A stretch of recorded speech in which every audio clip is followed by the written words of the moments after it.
Hey, what's up? My name is Daniela and welcome to a new video. So in this video I will be doing my summer reading wrap-up, so I will be combining June, July and August wrap-ups. So my reading was a bit slow during summer, so that's why I can combine it like this. And in total I read 12 books this summer. So first a little bit of stats about them. So from the 12, 7 were contemporary stories, 3 were non-fiction and 2 were fantasy. And then for the audience, 9 were adult, 2 were young adult and 1 was a children's book. Also, all 12 of them were from my physical TBR, which is, you know, impressive to me. It's a good thing that I'm reading my TBR, and some of them I acquired during summer and immediately read them, so that's even better. I just realized one of the books was an ebook and not a physical book, but it was an ebook from my TBR, so it counts. Also, I'm doing this video starting with books I read in June, because the last blog I did was in May, so the books from May are there, so I'm kind of continuing where I left off. So first I read Come Tumbling Down by Shannon McGuire, so this is book 5 in the Wayward Children series, and we come back to some of the characters we met in the previous volumes, and this was one of my least favorite volumes. I thought that the writing was unfortunately a bit cringy in this one, which I didn't feel with the previous volumes, so it was quite jarring.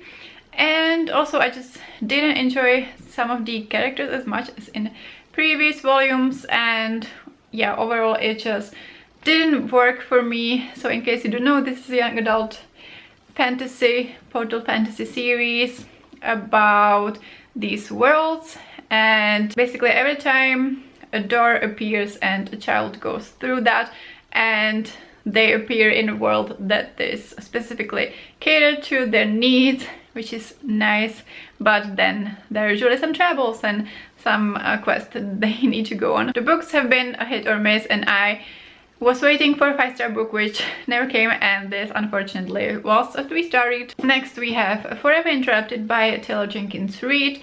So my history with Taylor Jenkins Reid is that I adored Evelyn Hugo and Daisy Jones and the Six, and then I've been reading her backlist and I haven't been that lucky with her backlist. I think this is her first book and it definitely shows in the writing, like the writing is not the quality I came to expect from her, and the story didn't work for me either. So it is an adult contemporary romance, I guess, partially. The back of the book pretty much tells you a lot about the plot, so it's not really a spoiler because like a major plot thing happens at the beginning, and it's that this couple is newly married and the guy is tragically killed in an accident, and this happens like right off the bat, and it's really like graduating and it's this whole thing. But like at the beginning, like I don't care about characters, I just met them. In the case of the guy, I haven't really met him, like I don't care about these characters, so it doesn't really work if you start like that. So that wasn't a great beginning, and then it is alternating timelines. So in this current plotline we follow the widow who goes through the process of like the funeral and meeting his family for the first time because they never met. So that's the whole thing, and then grieving, and basically it's about how she gets close with his mother, so it's a lot about their relationship. And then you have the timeline in the past, which is about how she and the guy met, and I found that a bit cringy. Like it was painted as this like wonderful magical romance. It was insta love, and I don't hate insta love like automatically, like in some cases I think it works, but in this case it was insta love. It was cringy. It was, the relationship felt codependent and just not like amazingly healthy. They went like super fast. They got married after knowing each other after a couple of months, and the whole thing was just too over the top, and yeah, all of these things together didn't work for me. I didn't end up having like a horrible time, so I gave it 3 stars. Maybe it's like weak 3 stars, which pains me a bit because, you know, I loved other books by her, but yeah, this was just a miss. Then I read Across the Green Grass Fields by Shannon McGuire, which is book 6 in the Wayward Children series, and this volume I liked much better than the previous one. So again, it's a young adult fantasy series, and we follow a girl who goes through the portal and appears in a world full of like horses and unicorns. And I was surprised that I liked it that much, because I'm by no means like a horse girl. I was never obsessed with horses, like I'm not particularly interested in horses, but for some reason it just ended up being really wholesome. It was about this like found family. Plot-wise, like the ending was quite rushed, and I didn't really care about like the quest part of the story. I just really enjoyed her vibing with the horse family, so yeah, that was 4 stars. Also, I guess I'm kind of like butchering the world building, because I think they were like centaurs, so like there was something human about them, like they weren't like horses. But anyway, I also read On Earth We're Briefly Gorgeous by Ocean Vuong, and for some reason I was really drawn to this book, which doesn't make that much sense because genre-wise it's not something I love. So this is a non-fiction kind of essay-like book, and we know from the beginning that it's a sad non-fiction book, so yeah, that's not a genre I usually enjoy that much, although I'm just like starting to explore that. So it's not like I picked a book that I knew I wouldn't like. I thought I would like it, but I didn't. So the author is Vietnamese American, and this book is kind of a letter to his mother, who can't read, and they have a complicated relationship. For me, I mostly lacked some cohesion. Like I wanted something to put it more together and not be just like these random moments. It is beautifully written, so the author is a poet and it really shows, but also content-wise I would appreciate it a bit more balance, I guess. So we knew it's going to be sad, but it just ended up being like a traumatic experience one after another, and yeah, it had a lot to do with mental health, like severe mental health problems of several people in his life and himself, and then there was a lot of abuse. And yeah, I generally don't enjoy much like childhood, like reminiscence. So yeah, there was a lot of abuse in his childhood, and then he is a teenager, so that part I enjoyed a bit more. There was also like his relationship to this boy, so yeah, there was a queer relationship, but it also ended up being like a source of trauma. So yeah, it was a lot. It's entirely possible that this is just a me problem, because like on the topic of sad books about the author's parents, I also didn't enjoy Crying in H Mart, which, you know, is also like about a complicated relationship with the author's mother, and it's mostly like very sad.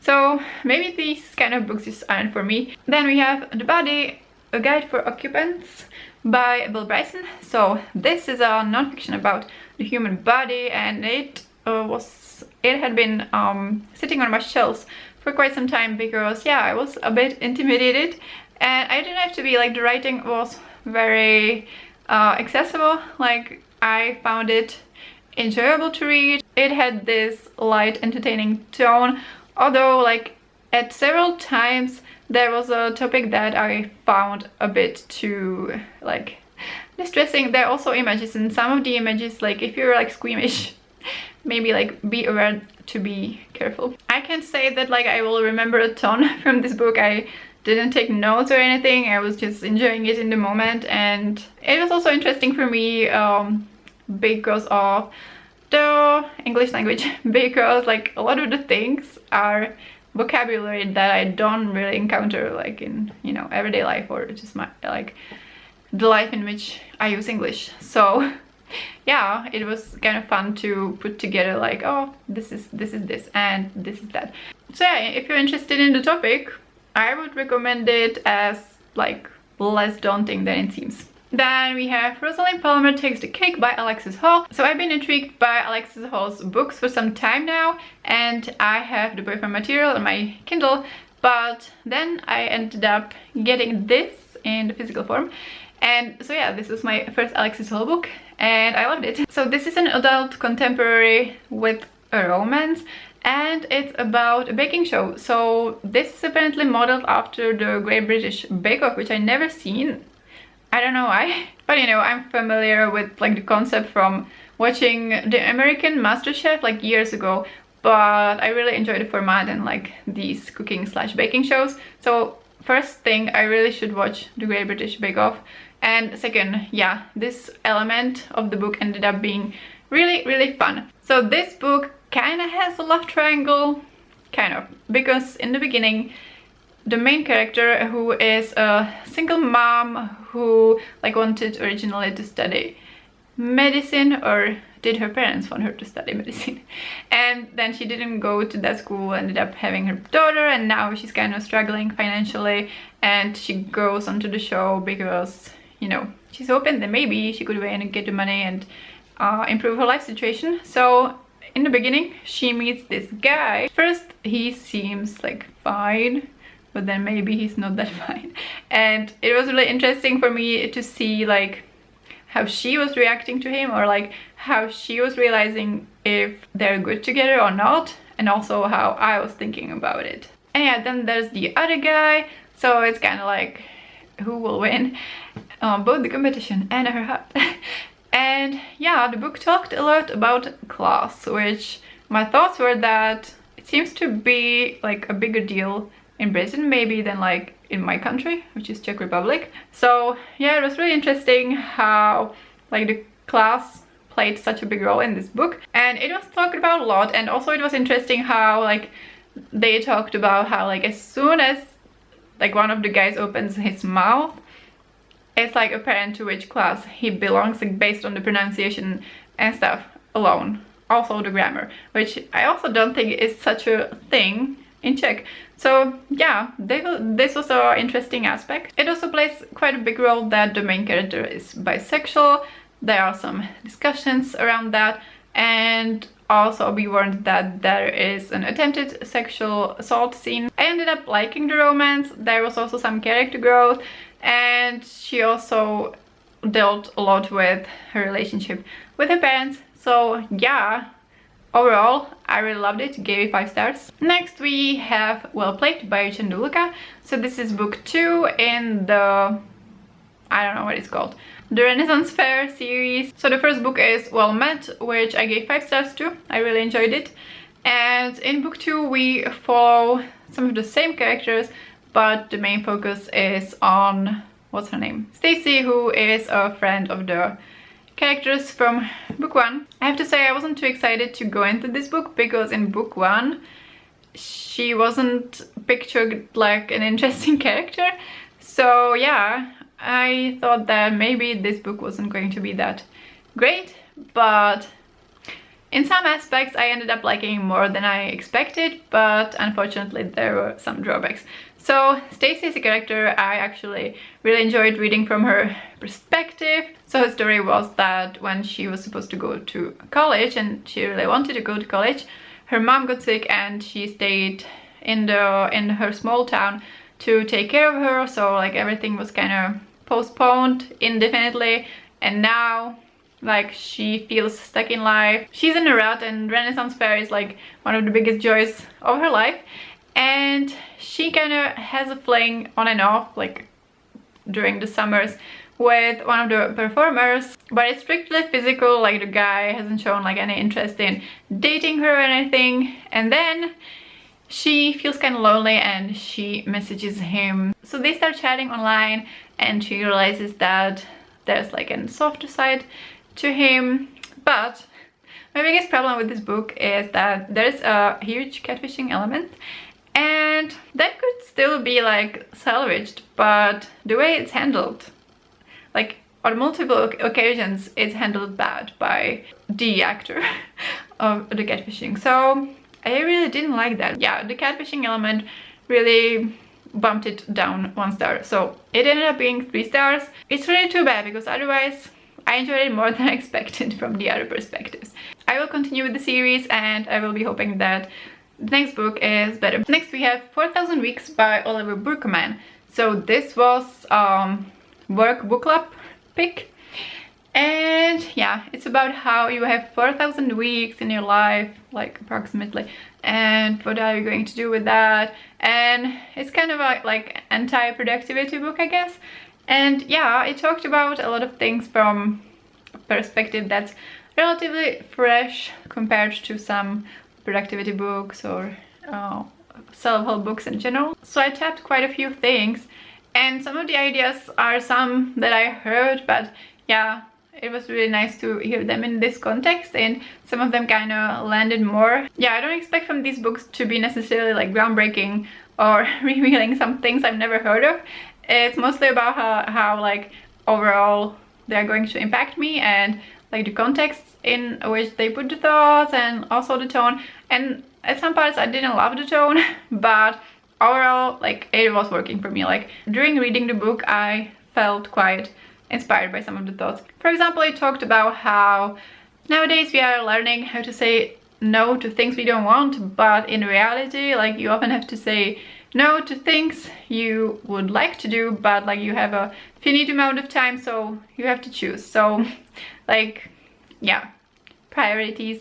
And then how sometimes we assume that like some magical moment will arrive when we won't have problems, so we're like trying to achieve this like perfect state, or just waiting for that perfect moment in the future, and like it's not realistic to not have any problems. This especially applies to like some projects or in general things you want to do, just like waiting for the perfect moment, like it will never arrive, so better to start now. So yeah, it was one of my favorite nonfiction I read like during the past, I don't know, a year or something. I gave it 4 stars, and yeah, it was one of my favorite books from the work book club picks so far. Next we have The Apprentice by Halang Huang. So this is book 2 in the Kiss Quotient series, and this was such a pleasant surprise. So I read book 1st in the Kiss Quotient series like a few years back, and I reread it in May. I still loved it. A bit less like the actual romance, but the book itself I really loved.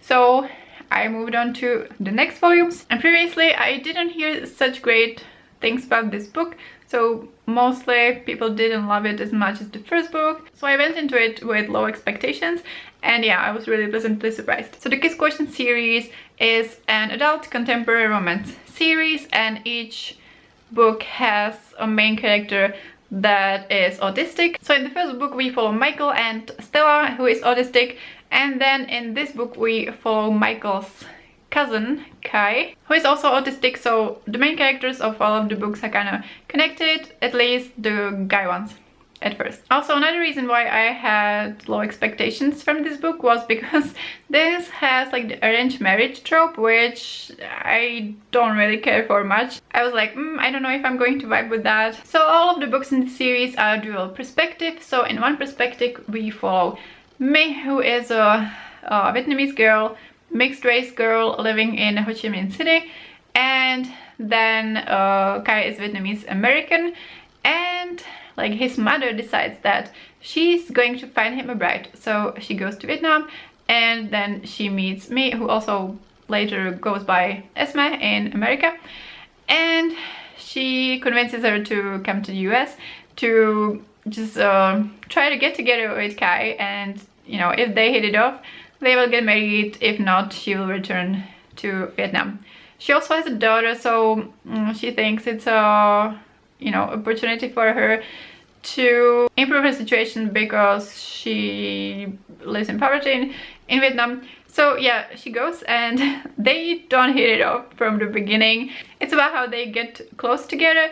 So as I said, Kai is autistic, so that causes some, you know, misunderstandings and adjustments needed. So yeah, it was really nice to see how they work through that. He also has to go through a lot of internalized ableism and trauma that he hasn't processed yet. So yeah, there was a lot of character development, both on his side and also on Esme's side. I really love how the plot, where the plot went, how like it wasn't about Kai saving her or anything, but yeah, basically she was able to get on her feet on her own with help of other people, like as it usually is in life.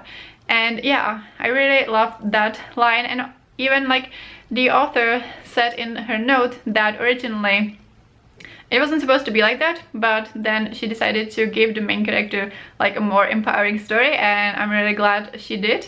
The romance itself, I ended up really loving. Like, yeah, he isn't the type of person who can read her thoughts all of the time. Whereas what really counted was that Kai was considerate once he learned what she needs, and once they communicated that, yeah, they need to be clear about things and, you know, speak about things instead of just assuming the other person is going to read their mind. So yeah, I really like that. So yeah, like, this book has such a sweet and tender element, and also like all of the volumes are steamy at times, and that was also enjoyable. Intimacy was one of the things they had to work on, and it didn't just like magically work 100% from the beginning, so that was also nice. So yeah, I loved it. 5 stars.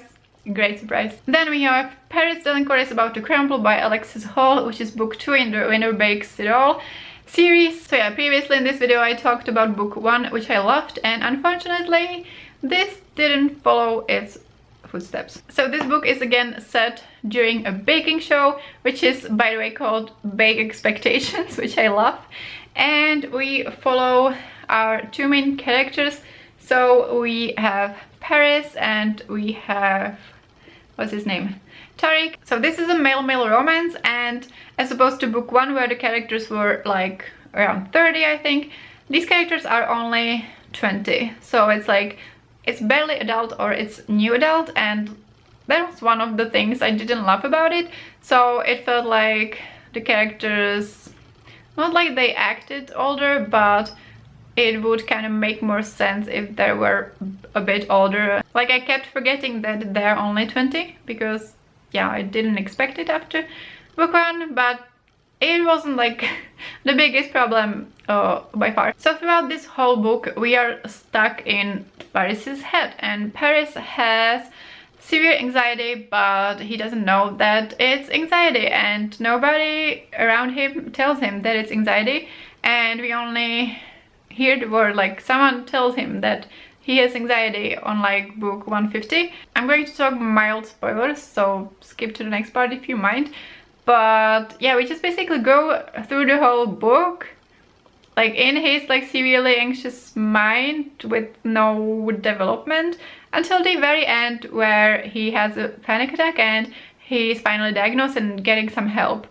And I just didn't understand why we had to go through that. Like, I just really prefer when there's development throughout the book, or like, you know, it was just really painful to see him go through the whole book without getting any help until the very end. Also, it's kind of like tricky to talk about, because I could say that I didn't like Paris as the main character, but I can't really say that, because like 95% of his character is anxiety, and like, obviously I'm not going to say that he was a bad main character because he was anxious, but he was definitely underdeveloped, like, besides his anxiety and like even the few percent of his personality, like besides his anxiety that we got, I didn't love. So that didn't really work out. And then we have Tariq, and like, we can't really blame him that he didn't know how to help Paris, but at the same time, like, some of the things he said to him. So I think this book is just potentially triggering, like, both from the anxiety perspective, like being stuck in Paris's head and his anxious, intrusive thoughts, and also from the perspective of like getting close to someone and they reacting that way too. And yeah, Paris was like a huge dick to Tariq at one occasion, which like probably wasn't even because of the anxiety, like it was like prejudices and like stereotyping, and like, yeah, it was a weird situation. So overall, this book was a mess, unfortunately. The last part was a bit better, but yeah, I still wasn't really sold on the romance, so it just failed on several fronts. I did end up giving it like 3 stars. I love the cover though, and I bought this book for my birthday. Like, on my birthday I went to a bookstore and bought it, and you know, then I read it during the summer, which is great that I read it that quickly, but unfortunately it was really disappointing. I will be continuing with the series, but yeah, I hope the next book is better. And then I also read The Heart Principle by Helen Huang, which is book 3 in the Kiss Question series, and yeah, I ended up adoring this book. This ended up being my favorite of the 3, and it will almost definitely make it into my top books of this year, because yeah, it just unexpectedly hit pretty hard. So as I said, in each volume we follow a main character who is autistic, and in the previous volumes like the characters knew that they were autistic from the beginning, but in this one we follow Anna and she doesn't know she's autistic. And because I was learning a lot, I have been learning a lot about autism in women during the last few years or so, in the beginning it like showed some very apparent signs, and then pretty early on she learns by her therapist that she might be autistic, and it's a lot about her journey with that. And then the second main character is Kwan, who is the cousin of Michael from the first book and the brother of Kai from the second book, and I was really looking forward to read a book from Kwan's perspective. He is a character that kind of has a big presence in the scenes that he's in, like he is like pretty outgoing and stuff, and we learned that he had testicle cancer and he basically, you know, was going through that during the past 2 years, and he was quite socially isolated, and previously he used to have a lot of flings, and now he's feeling really insecure. She ends up being on a dating app, and so does Kwan, and so they meet, and at first it doesn't go well at all, and it's about how they slowly come together and get to know each other. And also a big chunk of this book is the plotline that her father gets really sick, like to the point that he's not like recognizing them anymore, and he needs like 24-hour support, and her family like isn't good to her at all either. Like they don't, like her sister doesn't believe that she might be autistic, like she's super dismissive. So the tone is much heavier than in the previous 2 books. So yeah, there's a lot of growth in Anna's story and some of Kwan's part as well. I loved their relationship, and yeah, it just really hit unexpectedly on several fronts. So yeah, I adored it. 5 stars. Oh, I didn't even mention that Anna is a violinist, so there's this music element as well, and I love music, so yeah, just a lot of things from this book were very relatable. Also, I love the cover. Like at first I didn't even notice that, like obviously it's Anna on the front cover, but then like there's Kwan on his motorcycle. So yeah, the covers of this series are also great. Also, I discovered that I really love how like you have these miniatures on the spines. It's also on the Brown City series, so it just really looks cool to get on the shelves. And then the last book I read was Coco Apprende a Leer by Dan Elliott, translated by Victor Lorenzo. So this is a little children's book. Like there's text like this, so just like a few sentences on the page. And this is my goal, to read a book in Spanish. So this is my first book I read in Spanish. Like I'm still a beginner, so I really needed something super simple, and I still needed to use the dictionary because I didn't know all of the words. But yeah, it was such a nice experience. Like it took me maybe like half an hour with the looking up the words, and the story ended up being quite sweet. So yeah, I'm really glad I managed to go to read a book in Spanish, because like obviously it wasn't like a time-consuming activity. It was just about like overcoming the block of like, oh, I can't do it, or like postponing it. So yeah, one evening I just grabbed a book and did it, and I'm really glad I did. And it's about Coco, and he's afraid to admit that he is learning to read, and then now he can actually read because he's afraid that his mom won't read his bedtime stories anymore.